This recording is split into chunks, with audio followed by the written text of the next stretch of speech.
రోడ్లపైన ప్రతి ప్రభుత్వ ఆస్తిని ధ్వంసం చేస్తున్నారు. పోలీసులకి చుక్కలు చూపిస్తున్నారు. పోలీసులు లాఠీ చార్జ్ చేస్తున్నారు, టియర్ గ్యాస్ ప్రయోగిస్తున్నారు. కానీ ఆ నిరసనకారులను ఏమాత్రం అడ్డుకోలేకపోతున్నారు. నిరసనకారులు రాళ్ళు రువ్వుతున్నారు, నిప్పంటిస్తున్నారు, ప్రభుత్వ ఆస్తులను ధ్వంసం చేస్తున్నారు. ఈ ప్రక్రియ ఇంకా అమెరికాలో బీభత్సం ఒక తీవ్ర రూపం దాలుస్తోంది.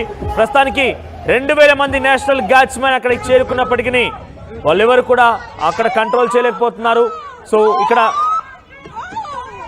as clashes with federal agents continued for a second night and protests over immigration rights కి వ్యతిరేకంగా ఈ నిరసన కార్యక్రమాలు కొనసాగుతున్న కదా మహిళలు నిరసన చేసిన దృశ్యాలను చూద్దాం.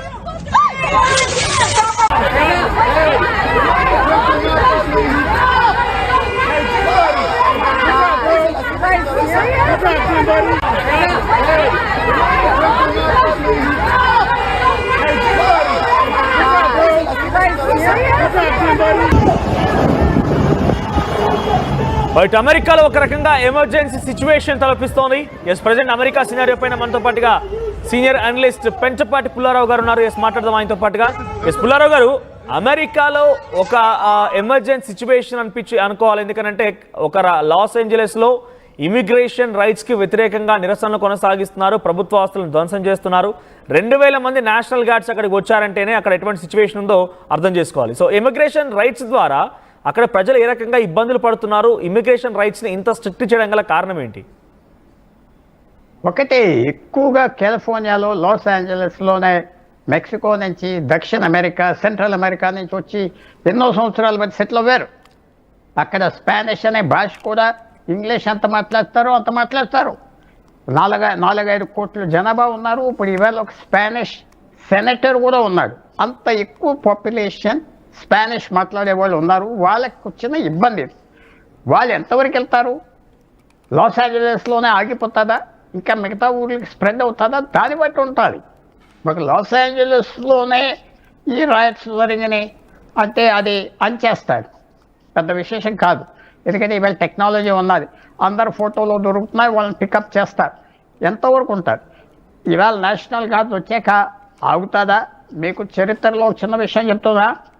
1967 మార్టిన్ లూథర్ కింగ్ చచ్చిపోయాడు, అసాసినేషన్. అప్పుడు ఈ పట్టణాలన్నీ రైట్స్ జరిగినాయి. పోలీస్ ఆఫ్ చేయలేకపోయారు, నేషనల్ గార్డ్ ఆఫ్ చేయలేకపోయారు, అన్నీ కలిసేశారు.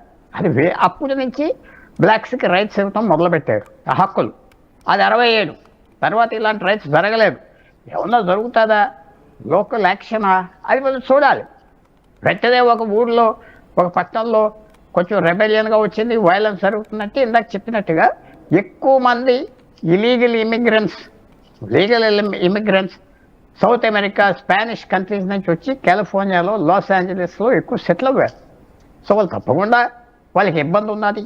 తర్వాత వాళ్ళు కూడా అడ్వాంటేజ్ ఏం తీసుకున్నారంటే యాంకర్ బేబీస్ అంటారు. అంటే అక్కడికి వచ్చి పిల్లలు కన్నాక సిటిజన్షిప్ క్లెయిమ్ చేయటం అవన్నీ ఉన్నాయి. సో ఇది ఒక పెద్ద పరీక్ష.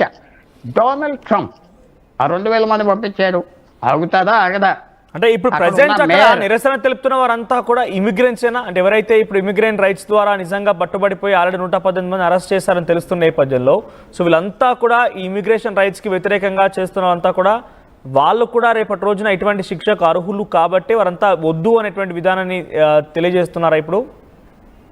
అదే వాళ్ళకి డైరెక్ట్లీ ఎఫెక్టెడ్ కదా.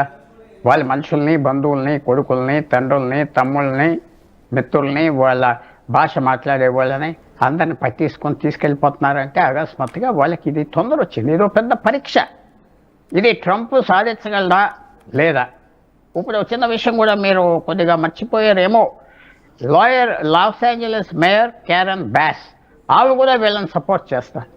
ఆమె కూడా వీళ్ళని పట్టుకోవటానికి వెళ్ళలేదు, వీళ్ళకి ఇక్కడ ఉన్నారు. ఆ మేయర్ కూడా సపోర్ట్ చేస్తారు. లాస్ ఏంజలస్ పోలీస్ కూడా న్యాచురల్గా వాళ్ళనే సపోర్ట్ చేస్తారు.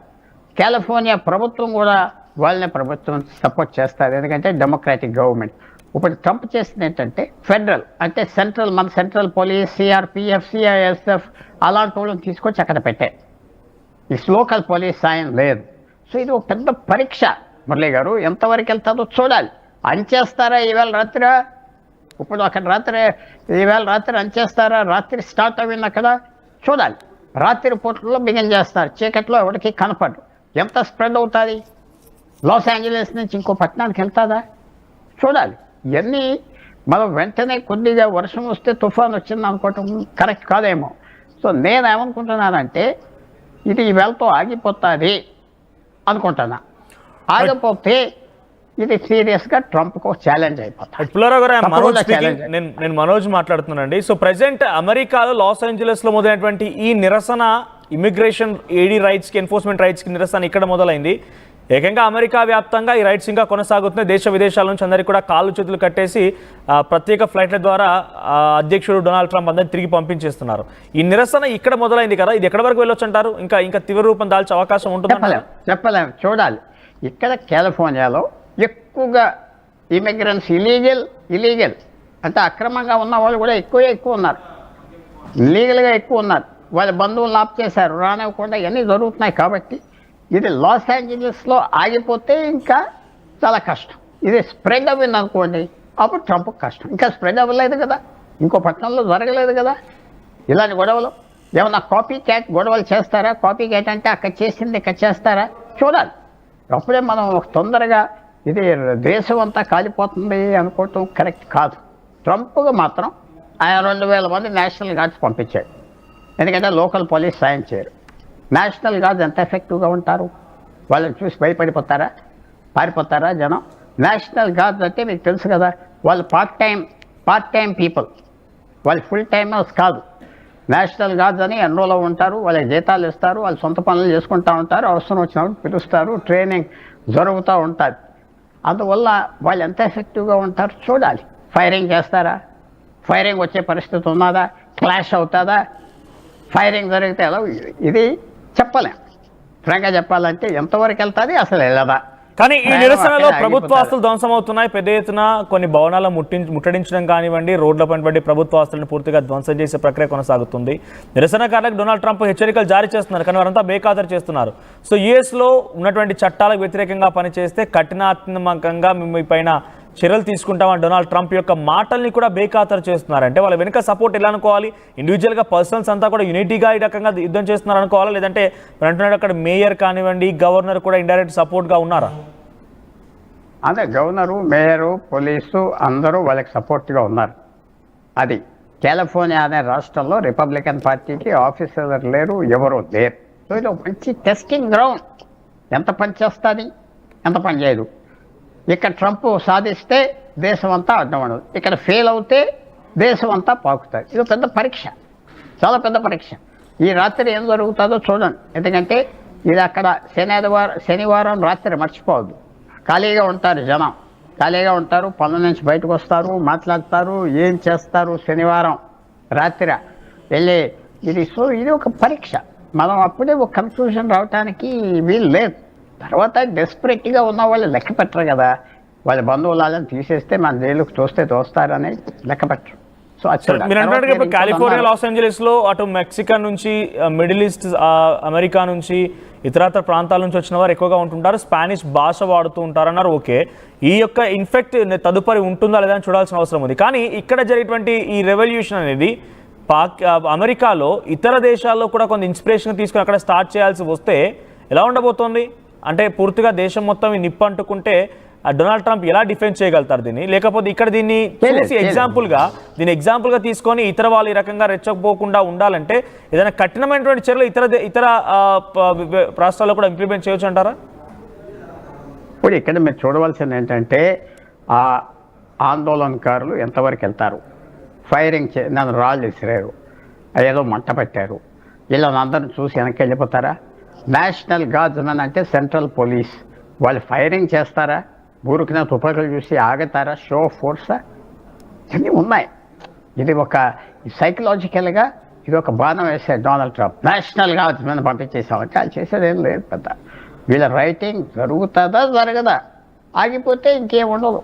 కానీ నేను అంటుంది డొనాల్డ్ ట్రంప్ అనే వ్యక్తి ఏదైనా కూడా చాలా సీరియస్గా తీసుకుంటుంటారు. ఇక్కడ జరిగినటువంటి దీన్ని ఎగ్జాంపుల్గా తీసుకొని ఇంకో చోట అంటే పూర్తిగా అమెరికా దేశవ్యాప్తంగా ఇమిగ్రేషన్ ఎన్ఫోర్స్మెంట్ రైట్స్ జరిగే అవకాశం కూడా ఉంది, ఆల్రెడీ జరుగుతున్నాయి కూడా. సో దీని ఎగ్జాంపుల్ తీసుకొని వేరే స్టేట్స్లో ఎటువంటి కఠినమైన నిర్ణయాలు తీసుకోవచ్చు, ఇంకా ఇమిగ్రేషన్ రైట్స్ని ఇంకా ఎటువంటి కఠినతరం చేయవచ్చు అంటారు? ఫస్ట్ ఏం చేస్తున్నారంటే వీసా లేని వాళ్ళు, ఇలీగల్ వచ్చిన వాళ్ళు వాళ్ళ మీద పడుతున్నారు. స్టూడెంట్స్ మీద పడితే కొంచెం వెనక్కి వెళ్ళిపోయింది. ఎందుకంటే బాగా అల్లరైపోయింది, తగ్గిపోయింది. డొనాల్డ్ ట్రంప్ కూడా ఆయన ఎలాంటి పాలిటీషియన్ అంటే టెస్ట్ చేస్తాడు, దీనికి వ్యతిరేకత వచ్చేస్తుందంటే వెనక్కి వెళ్ళిపోతాడు, అక్కడే పట్టుకుని ఉండడు, మారిపోతాడు. నిన్నటి వరకు చైనాను తిట్టి తిట్టి తిట్టి నిన్న వాళ్ళు చెప్పినవి అన్నీ ఒప్పుకున్నాడు. వాళ్ళు చెప్పినవి అని ఈ 4 నెలల్లో అసలు చైనాతో యుద్ధానికి వెళ్ళిపోతారు అనుకున్నారు, ఏం అవ్వలేదు, తగ్గిపోలేదు. రష్యా నీ మాట విన్నన్నారు, యుక్రెయిన్లో పోతే పో అన్నారు, ఏం చేశాడు? అందువల్ల డొనాల్డ్ ట్రంప్ ఏంటంటే టైస్ చేస్తాడు.